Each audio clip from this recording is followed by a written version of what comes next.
but how do you get better? It's a great question.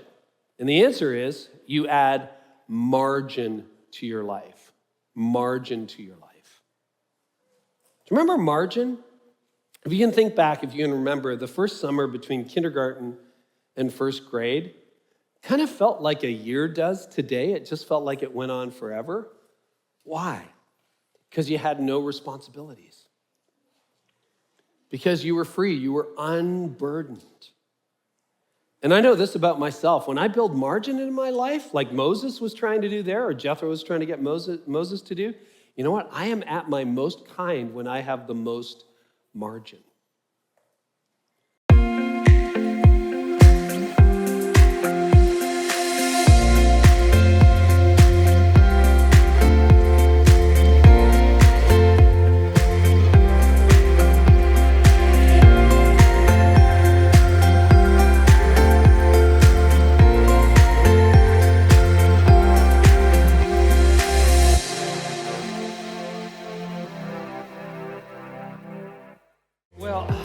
A question you've probably been asked 4 or 5 times already today, but I really want to ask the question, and the question is simple.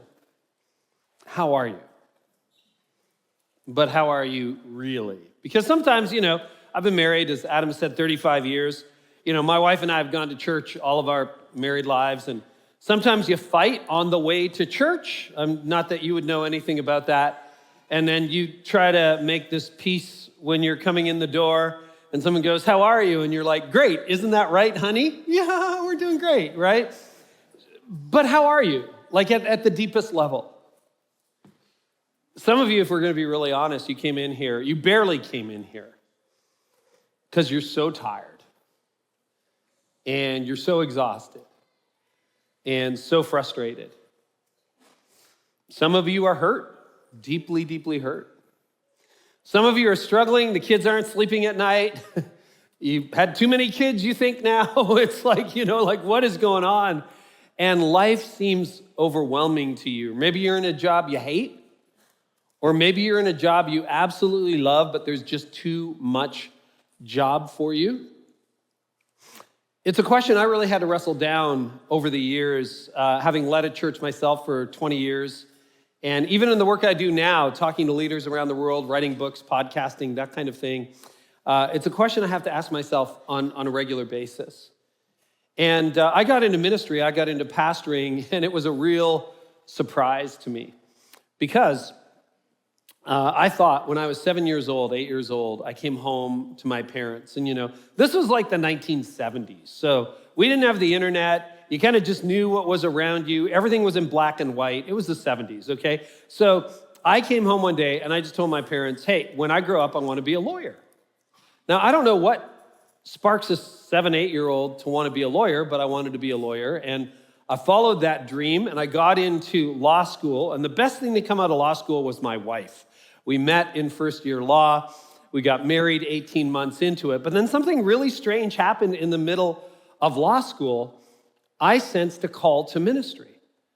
I grew up in a Christian home, kind of drifted as a teenager. By 19, it was like being obedient and faithful enough that if I was killed in a car accident, I think I'm going to be in heaven, but having a lot of fun along the way. And then at 21 or 22, I just decided, I got to decide, am I in or am I out? And I started reading the Bible every day again.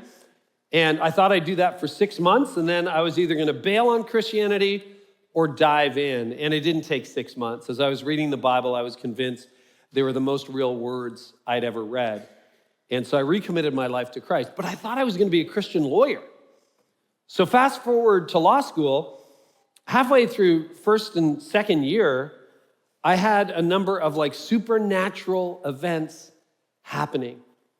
And that was so strange for me because I grew up Presbyterian and I'm also a lawyer. I don't feel anything. But I really felt the presence of God. And it was like God was supernaturally getting a hold of my life saying, "You should go into ministry." And being a good Calvinist, I, suspected it, tested it, questioned it, rejected it, but it kept happening again and again. And so finally, after law, I was completed that circuit, I thought, okay, I better go to seminary out of obedience. Went into seminary. I don't really have typical pastoral gifts. I'm an Enneagram 8, which means I'm a bull in a china shop. I'm a driven leader, I'm wired, I'm ambitious and that kind of thing. And I just couldn't imagine sitting around holding people's hands and, kumbaya and all that stuff you do as a pastor. So I'm like, okay, well, I'll try it out. So we found these 3 churches north of Toronto. And I said, we'll do that for 18 months and we'll just see, how this call works out in real time. And we came to 3 rural, declining churches. So imagine every stereotype of a New England church that you can imagine. And those were the churches I came to about an hour north of Toronto, Canada. I'm Canadian, as you can tell by the subtitles on the screen. Kidding. But anyway, so we go to these 3 churches, and they were small. I was basically their last ditch hope at either we have a future or we turn off the lights. And the first church, I do the circuit on a Sunday morning. First church had an average attendance of 6. Like literally that row right there, that was it, 6 people on Sunday morning. One year, it even got down to 2. My wife didn't even come. It was so depressing.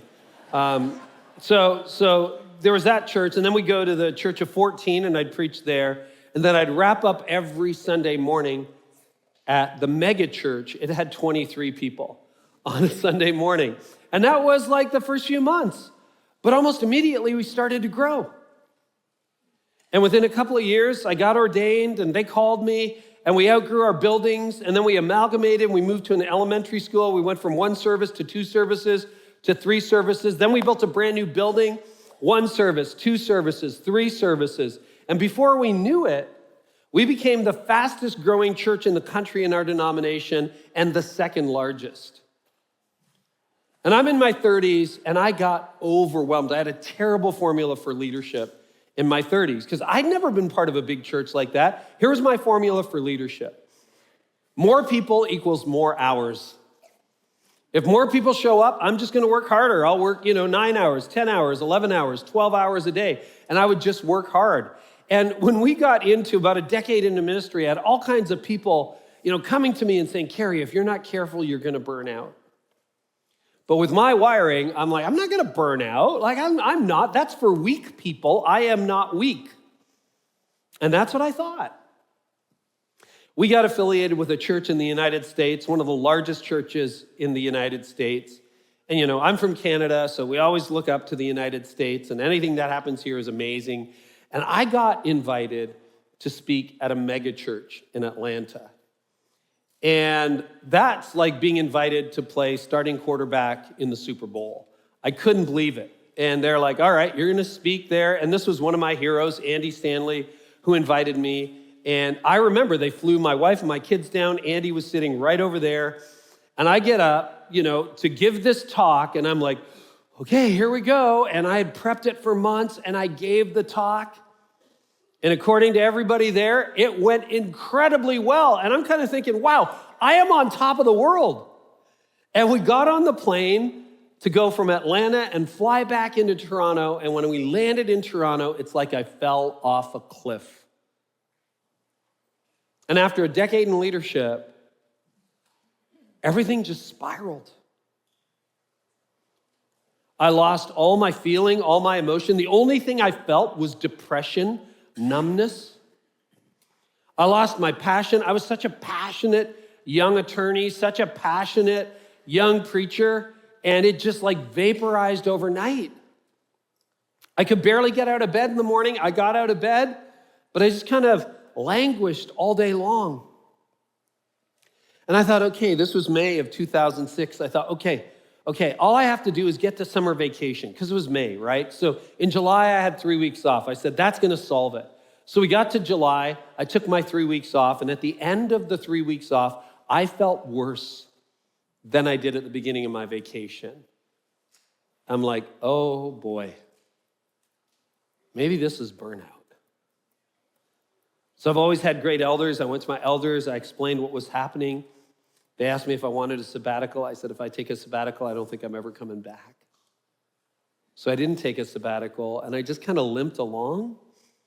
And by the fall, I was maybe back to 70%, but then it took a couple of years to really find a new pattern. And everything, if you've been burned out, and some of you have been there, everything inside you wants to get back to normal, but I had the presence of mind enough to realize that normal got me burned out, and if I went back to normal, I'd probably just burn out again. So I tried to reconstruct my life, and I'm going to share some of the things I learned along the way with you this morning that I hope are going to be of practical help to you by the time you walk out of this place in a half hour. But first, back to the original question. How are you? Like for real. For real. Well, according to the stats, if you're young, look at this. 81% of 18 to 24-year-olds and 83% of 25 to 35-year-olds report feeling burned out.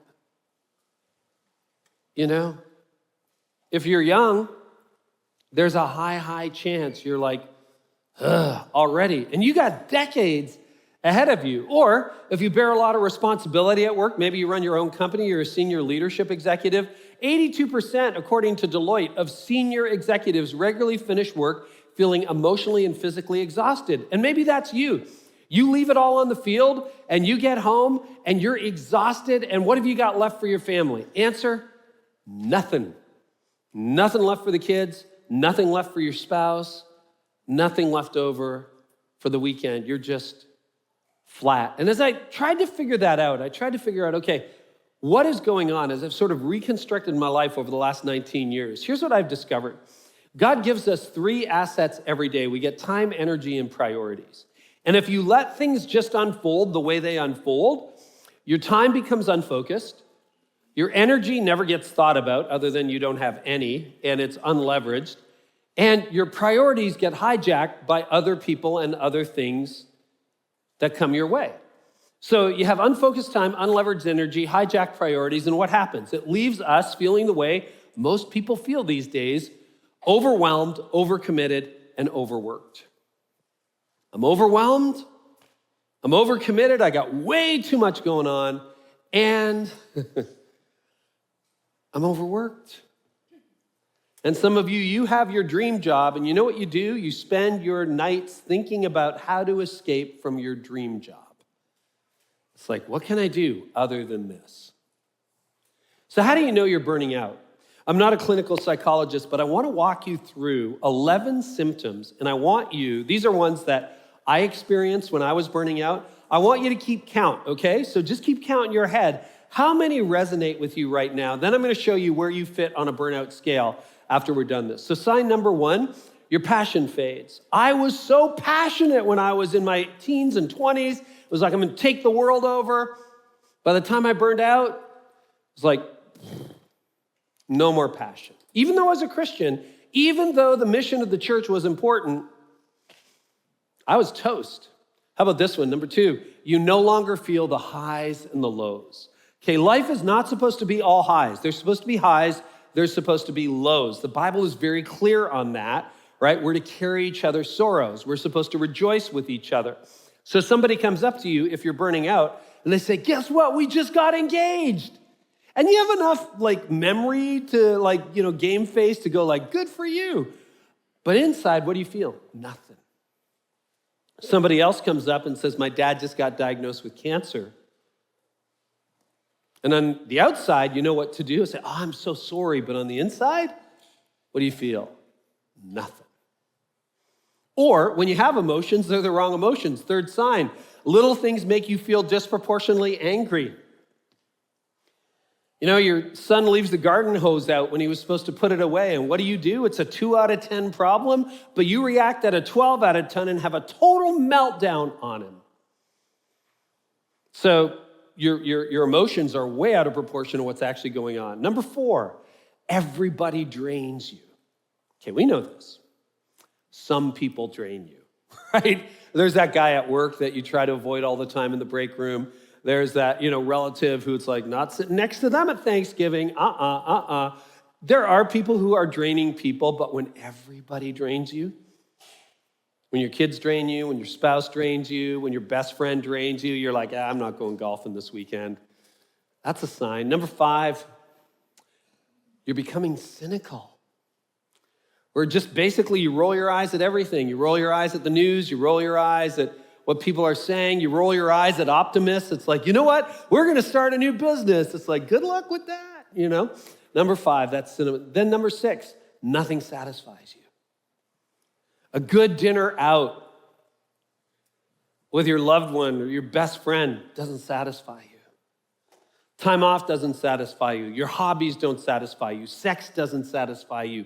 Nothing it just doesn't satisfy you. It's not registering. Number 7, you can't think straight. My brain fog when I was burned out was incredible. And my job, as a pastor and now as a writer and a speaker, it depends on mental clarity. When I was burned out, nothing. It was just brain fog. Number 8, your productivity is tanking. You might put in 12 hours. What did you accomplish?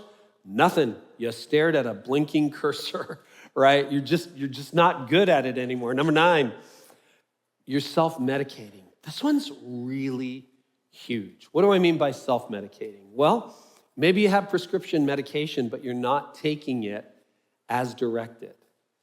Maybe it's, not just a drink on the weekend, but a drink every day.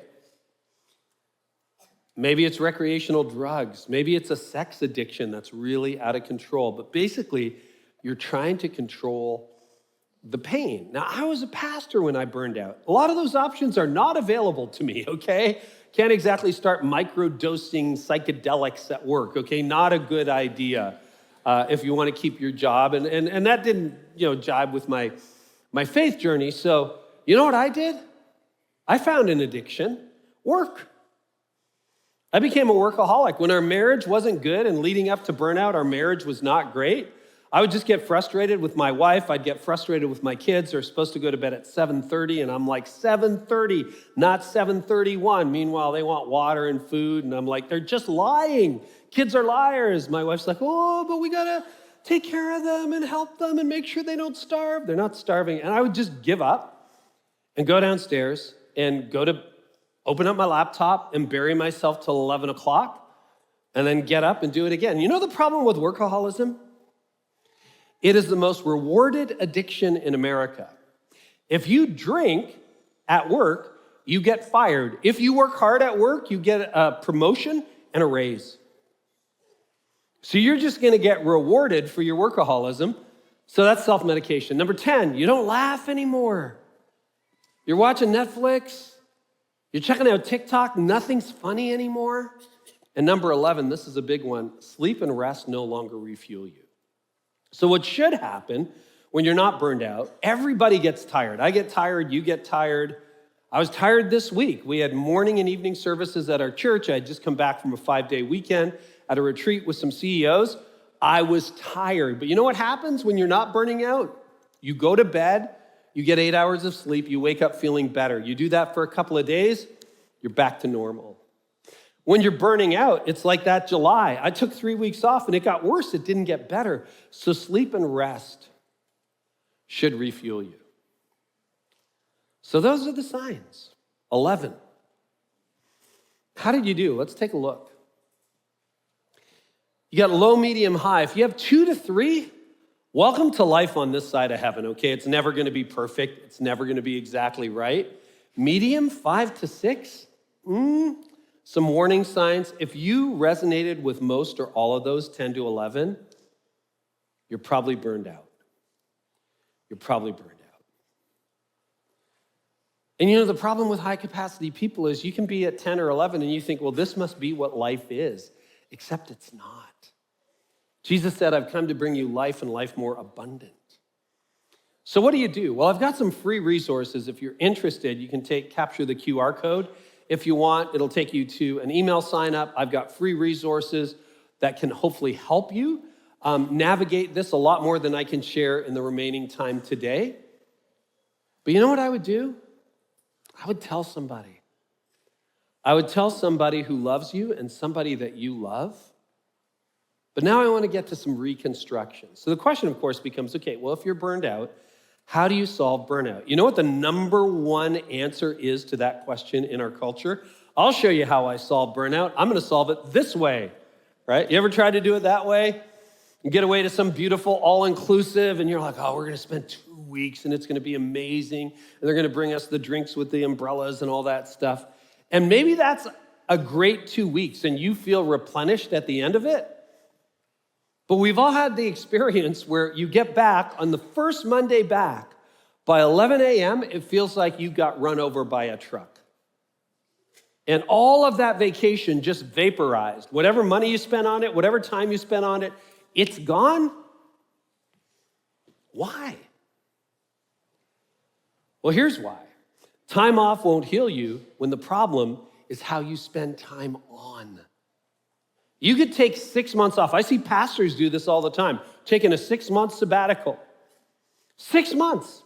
I mean, they feel great when they're done. By the Tuesday they're back, it's like, done. The problem isn't how we spend our time off. The problem is how we spend our time on. And this is an old problem. Moses struggled with this. Other leaders have struggled with this. So I want to take you back about 3,000 years to a story from Moses' life. Moses was the leader that was appointed by God to lead the Israelites out of slavery in Egypt. And so he was kind of the agitator in Egypt. Then all of a sudden, he is the leader, and he's leading people through the wilderness. We're going to pick up the story. We're going to move through it quickly, but there's some fascinating lessons. So Moses is overwhelmed. He's brand new in this leadership role, and he's like, this is a lot. So the next day, Moses took his seat to hear people's disputes against each other. So he was basically the mayor, the governor, the president. They waited before him, look at this, from morning till evening. From morning till evening. So he's got a long line of people. When Moses' father-in-law saw all that Moses was doing for the people, he asked, what are you really accomplishing here? What a great question to ask. You know, in your life, in your job, in your work, what are you really accomplishing here? And like us, he's got all kinds of reasons. He says, oh yeah, why are you trying to do this all alone while everyone stands around you from morning till evening? So look at what Moses says. He says, because the people come to me to get a ruling from God. Like, this is my job. I got all these people. You don't know how much these people want from me. And then the story continues. When a dispute arises, Moses says, they come to me, and I am the one who settles the case between the quarreling parties. I inform the people of God's decrees and give them his instructions. In other words, case closed, this is my job. But it continues. This is not good, said Moses' father-in-law, and I agree with him. He's like, if you're burned out, here's the thing. This is not good. You're gonna wear yourself out and the people too. You're exhausted, but you know who else is exhausted? Your family's exhausted. Your team's exhausted. Your employees are exhausted. Your class is exhausted. Your department is exhausted. If you're burned out, everybody's around you. And then he says, this job is too heavy a burden for you to handle all by yourself. So, listen to me. And let me give you a word of advice, and then may God be with you. You should continue to be, you don't have to quit, you don't have to retire. You should continue to be the people's representative before God, bringing their disputes to him. However, he adds this caveat. Teach them God's decree, give them his instructions, show them how to conduct their lives. But select from all the people some capable, honest men who fear God and hate bribes. Look for other leaders with integrity and appoint them as leaders over groups of 1,000, 150, and 10. In other words, we're going to add some layers to this, and we're going to make this effective. They should always be available to solve people's common disputes, but have them bring the major cases to you. You become the Supreme Court, Moses. Let the leaders decide the smaller matters themselves. They will help you carry the load, making the task easier for you. And then, look at this. If you follow this advice, and if God commands you to do so, then you will be able to endure all the pressures, and all these people will go home in peace. In other words, everybody wins. Now, you want to see one of the first miracles in the Bible? Look at this. Moses listened to his father-in-law's advice. That's a miracle for those of you who have father-in-laws, and followed his suggestions. So, Moses does this. So the question becomes, well, how do you get better? That's how Moses got better. but how do you get better? It's a great question. And the answer is you add margin to your life. Margin to your life. Do you remember margin?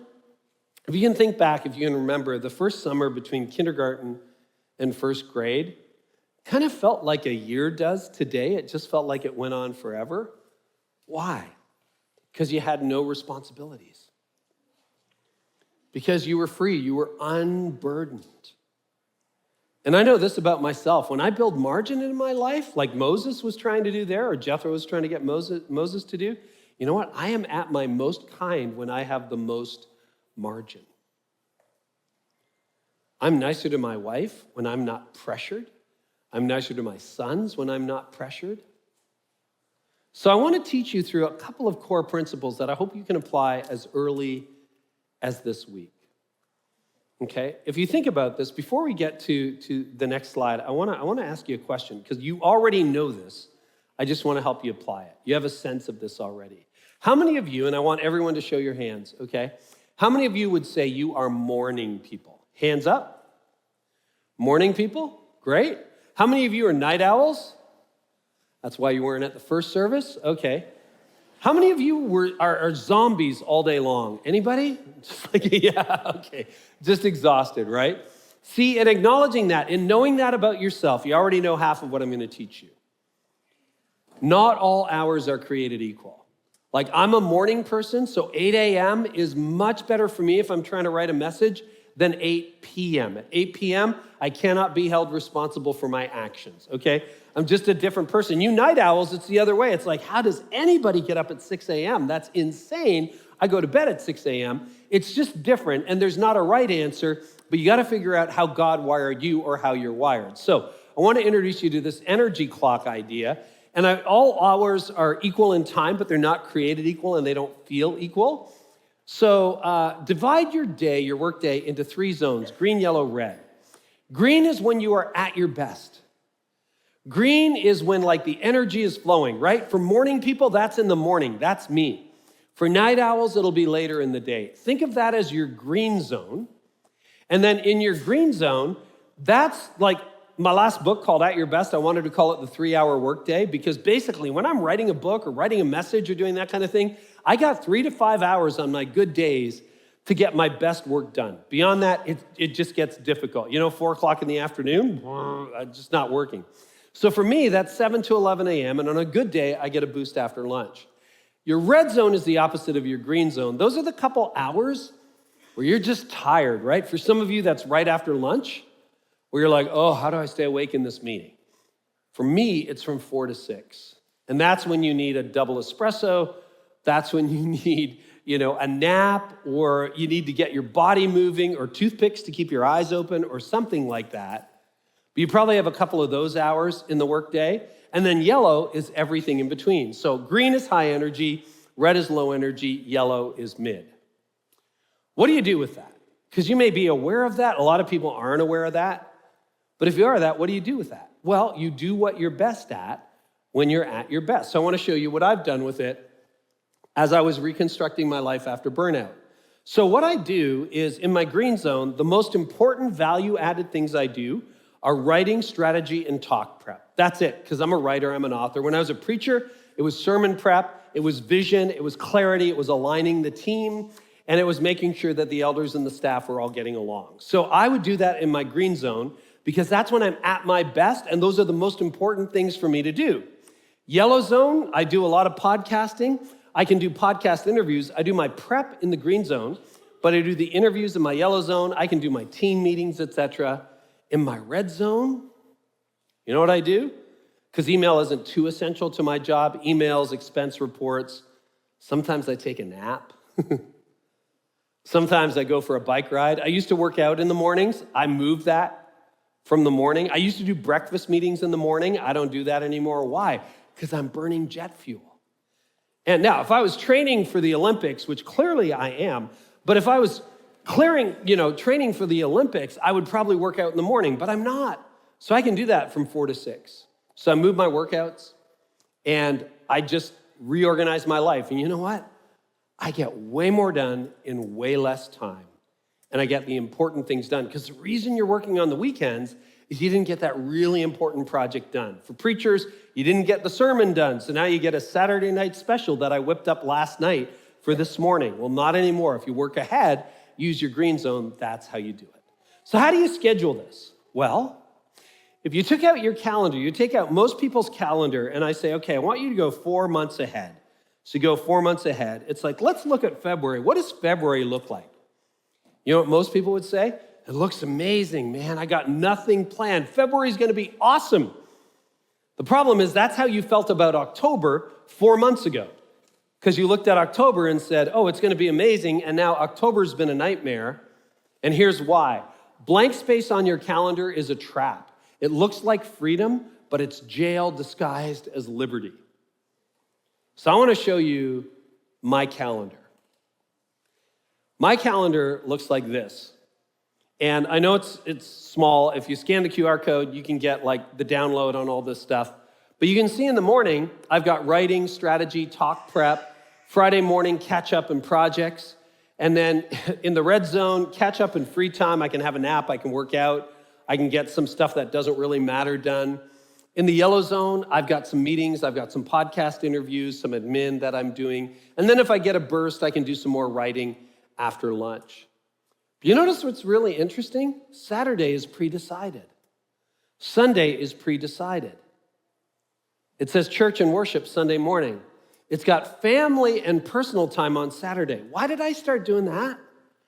Because as a pastor, I paid a price for that for so many years. I go to an event, and when my kids were young, people would say, hey, Carey, what are you doing this Saturday? If you got a blank calendar, you pull it out, you look at your calendar, and you go, nothing. And they say, good, can you come and help me move? And then you're stuck, right? Because you're going to say, well, I didn't really mean nothing. I mean, you're kind of stuck. And I would have to come home and say, oh, hon, I'm so sorry.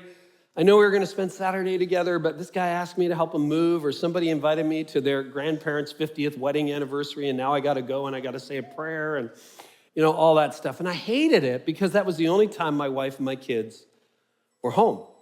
So now, since I started making this change in my life, you ask me, what are you doing on Saturday? I open my calendar and I say, oh, I have a commitment. Now, once in a while, you get somebody who says, oh, what kind of commitment? And you know what you say? Well, I have a commitment to my family. And I know some of you are worried. Some of you are saying, well, what if they say, is your family more important to you than I am? You know what you do in a case like that? You call the police. That's what you do. You just call the police, have them taken away, and your problem is solved. But do you see how that really helps? Like all of a sudden, and it could be you are taking a day off to lie in the hammock. You just write down hammock day on Saturday. And then someone says, you have a commitment? You're like, yes, I do. Or maybe you're trying to get a book deadline done like I do. I've cleared the deck for 2 weeks from now. What are you doing? I just said to someone today, I'm not available. Am I available? Yes, but I'm working on my next book, so I got to be available. That's what you have to do. You know what the bottom line in all that is? It's this. You want to live in a way today that will help you thrive tomorrow. I embraced that as a mantra almost 20 years ago. By the grace of God, I've gotten tired. I've had really busy seasons, but I haven't burned out. And the joy most days is there. And the emotions most days, they're functioning, at least as well as they function on this side of heaven. And that's what I want from you and for you. So if we talk in the future and I ask, how are you? Maybe the answer next time is different. Let's pray. Heavenly Father, we thank you that the problems that we are dealing with are thousands of years old. They're human problems. And you deal with that. So Lord, I want to surrender this to you. I want to pray for everybody who showed up today, tired, weary, burned out.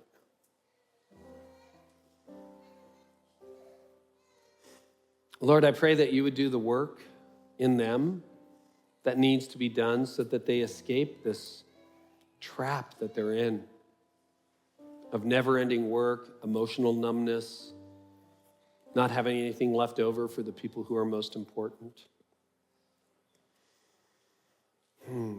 Holy Spirit, would you come and would you do what only you can do? And we pray this in Jesus' name. Amen. Hey everyone, it's Adam from Embrace. If you enjoyed today's message, make sure to subscribe to Embrace's YouTube channel to stay updated. You can also click here to check out other videos. Thanks for watching.